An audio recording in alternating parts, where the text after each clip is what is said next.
Kaip mano flosas. Ai, klubas, aš per senas. Darome bildą šiandien. Esu RPC Moletas ir šiandien sugrįžtam su dar vienu bildu. Mažas korpusas. Kom mes norim parodyti būtent šį bildą, tai yra ne švieselėm, ne ūžimu ar kažkokiu labai aukštu beprotišku našumu. Tai yra minimalistinis bildas, link mid-range einantis. Koks gražus priekis jo yra, matai, gražiai atrodo. Kad efektų nereikia, tiesiog... Kad mažiau editinimo būtų. Kas įdomu su šitu korpusu, kad jisai priema pilno ATX maitinimo blok. Mažesniuose korpusuose tai nėra labai standartinis dalykas. Kalbant apie specifikaciją, dėsime Ryzen 5 9600X. Man įskaudo ranką tiek laikyti procą. Procesorių dėsim į B650M Lightning motininę iš ASRock'o. Jinai nėra labai brangi.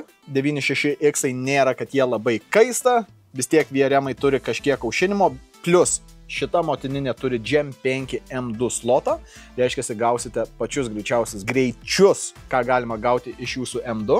Su tokiu kaip šitu. 7,4 tūkstančiai megabaitų per sekundę rašymo skaitimo greičiai. Tada pereinam prie vieno iš pagrindinių komponentų šiame bilde. Nvidia RTX 5070, net įėjus su 9600X tikrai nereikia. Plus šitas modelis Inno 3D yra biški mažesnis, tik tai 2 slotų. Tuo pačiu įdėsime DDR5 32 GB RAM, kurie dirba iki 6000 megatransferių per sekundę. Procesorių aušinsime su Deepcool Assassin aušintuvu. Šitas aušintuvas atrodo labai gražiai, esam naudoję jau jį keliuose bilduose. Tuo pačiu padarysim mini apžvalgą, ar jisai iš tikrųjų patogus rinkti ir ar tiek vietos yra, kiek mano.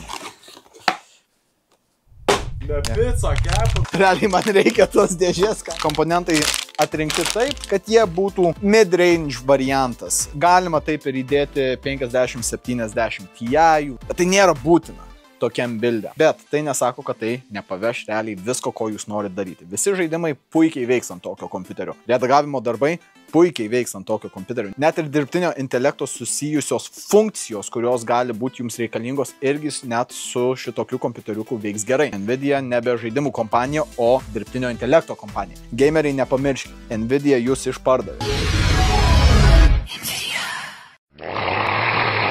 Dedame pirmiausiai procesoriuką. O, matai? Hyper M2. Tai yra Gen 5 PCIe leinai per šią jungtį. Greitis turėtų būti labai stiprus. Dedame M2. Mano atsuktuvas bus per didelis. Atsuktuvas per didelis. Per didelis atsuktuvas, reikia mažesnį hitą atsinešti. Įsigando didelį atsuktuvą. Aš nepripratęs prie didelių dalykų. Gerai, prisukam M2. Dedame ramus. Šitą įdėsim į orkaitę, kad būtų iškepta vėliau. Jeigu matysit, kad aš taip darau, aš imu atsuktuvus. Nenoriu dar vieno komentaro, kad va šitam taip stempė, jisai krapštėsi užpakalį. Taip nebuvo. Matai mane, Jori? Ar matai mane? Šitą matosi dar. Daug skelių labai. Kita pusė lygiai taip pat. Slaidas. Čia, kiek matau, yra aušinimui, kad irgi iš šono ateitų. Šitas korpusas dar priima vandens aušinimą tuo pačiu, kurio mes nedėsime. Visi prideda priedą. Zeteškių, varžtų. Dažniausiai įmeta į paprastą, tarkim, tokį maišelį ir tiesiog kur nors prisega. Lianly, ačiū už tai, kad gražiai sudėjot viską į dėžutę. Surūšiuota, gražiai, priedai, varščiukai, gumyti. Kam tau lipdukai? Ok, prailginimas yra maitinimo blokui. Barštai maitinimo blokui. Instrukcijos. Jo, modulinis, bet jisai gražus, fainai supakuotas. Kad yra jisai tikrai gan tylus, ko mes norime šiame bilde. Man reikia pasižiūrėti, kaip čia telpa. Įdomu, kaip Lianly galėjo padaryti, kad vis daugelis korpusų komponentų laikosi ant valščiukų, kurie yra tokio ilgio. Priekis irgi nusiema. Ok. Laužiu korpusą. Neaiškai. Pasiimsim motininę, pasižiūrėsim aušintuvas, kokio dydžio yra ant motininės ir kokio braketą jisai naudoja. Ištrauksim aušintuvą. Jisai tiesiog labai gražus, pasižiūrėk, koksai fainas. Bet tikrai gerai atrodo. Mums reikia pasikeisti breketą. Aš suprantu, kad laidai eina į šitą pusę, tai greičiausiai reikia įdėti taip. O gal taip? Tu matai į vidų?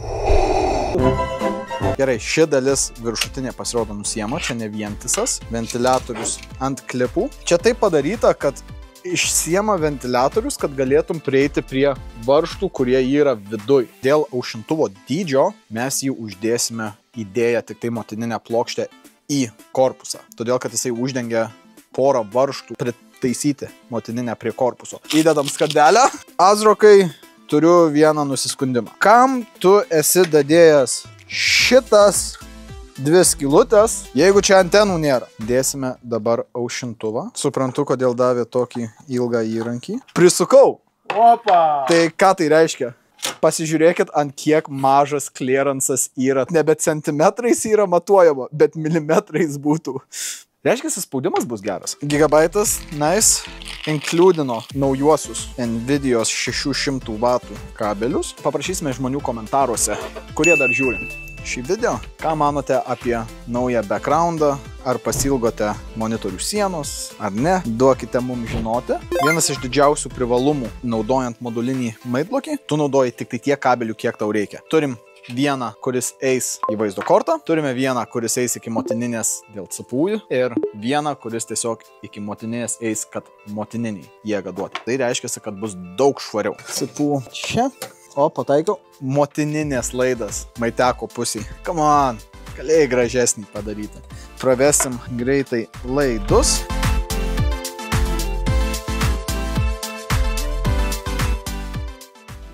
Dėsime 50-70, kaip minėjome pradžioje. Galima tikrai įdėti galingesnę GPU, bet kaip minėjome, mes norime čia padaryti tylesnį, švaresnį mid-range'o buildą. Kokia mažytė, gražutė, faina GPU. Padarom biškį RPC ASMR-o. Neblogas pylas, kaip Aurimas sakytų. Gražu. Žiūrim, žiūrim. O, pravesime dabar GPU maitinimo laidą. Ekstra ventiliatorių nelabai tilptų. Galima čia šone prie maitinimo bloko dadėti vieną, tačiau nemanome, kad tai yra labai reikalinga. Yra 2 ventiliatoriai iš viršaus, dar vienas iš galo. Žinoma, ventiliatorius ant CPU. Nemanome, kad tai yra labai svarbu. Uždedam paskutinį breketą. Cable managementas neegzistuoja. Viskas turi būti šitoj daly. Jeigu norit iš galo ar už motininės kažką daryti, jūs turit clearance'o, sakom, metaliukas čia, jūs turit clearance'o maždaug tiek. Porą milimetrų.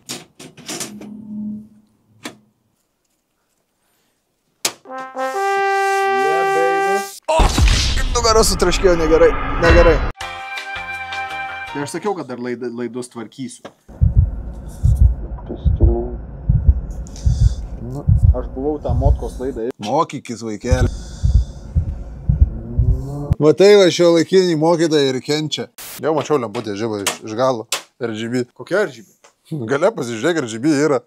Yra viena lempa RGB. Ai, nu, motkos RGB. Bet galima BIOS'ą išjungti. Kompiuteris atrodo puikiai, labai gražiai atrodytų padėtas kur nors prie televizoriaus, kur nors ant stalo, jeigu jums patinka medinis efektas, taip toliau tikrai yra labai gražus korpusas. Jų yra kelios versijos, bet to ne vien juodas, yra baltas su medžio efektu. Tačiau šiam buildui mes norėjom padaryti tokį stealth stiliaus buildą. Spalvos irgi kažkiek pakelia kainą, taip toliau. Juoda spalva yra daug lengviau pritaikyti jūsų namuose negu baltas.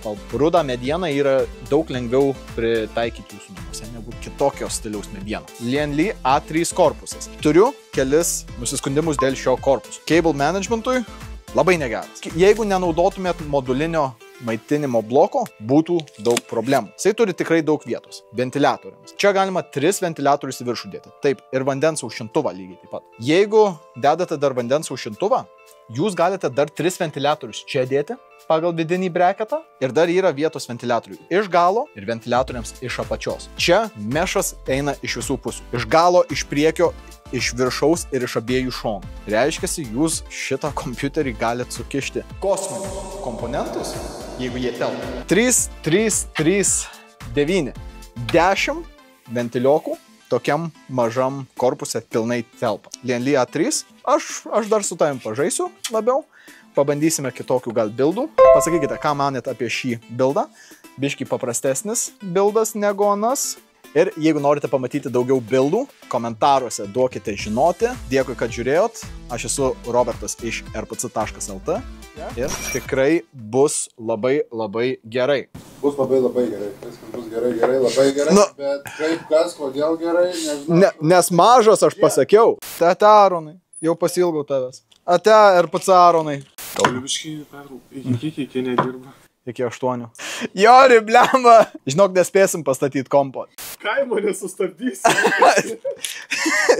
Gali pabėgti iš kaimo, bet kaimas iš tavęs niekada nepabėgs. Dabar jau mocnai valgau. Mocus valgai? Šiandien nusipirkau morkų, salotų.